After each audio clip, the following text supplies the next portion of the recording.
Bonsoir à toutes et à tous. Ce soir, je vais au Bouffe du Nord dans le cadre de la programmation Hors les murs du Théâtre de la Ville pour voir La maladie de la mort de Katie Mitchell, librement adapté d'après le récit de Marguerite Duras. Je répète, le librement adapté d'après. La maladie de la mort, c'est un homme qui paye une femme pendant plusieurs jours, plusieurs semaines, pour qu'en fait elle réponde à peu près à tous ses désirs, c'est-à-dire faire l'amour avec lui quand il en a envie, parler quand il en a envie, et être présente quand il en a envie. Une femme complètement soumise donc, mais qui est payée pour ça, et qui accepte ce petit jeu. C'est très violent psychologiquement, et du coup on va voir tout de suite ce que Katie Mitchell en a fait. Ah, et aussi ça fait partie des 10 spectacles que je vous ai conseillé de voir en 2018 à Paris.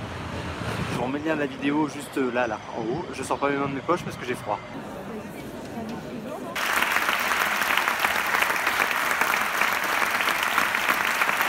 Bon, on va pas faire durer le suspense.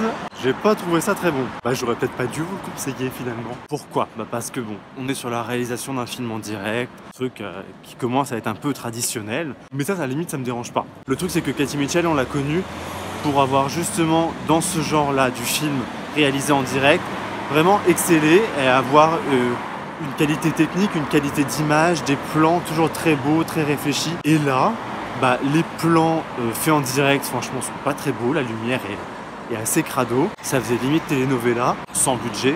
Et en plus, un gros contraste avec certaines images préenregistrées qui étaient beaucoup plus léchées, beaucoup plus belles, avec une lumière beaucoup plus jolie.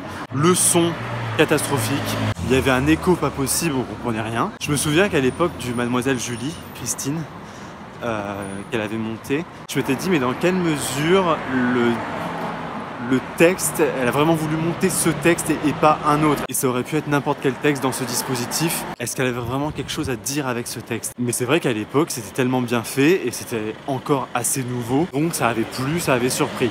Là, je trouve qu'on en voit vraiment la limite. Elle s'appuie beaucoup trop sur ce dispositif. Sauf que c'est pas du tout nouveau. On n'est plus du tout surpris.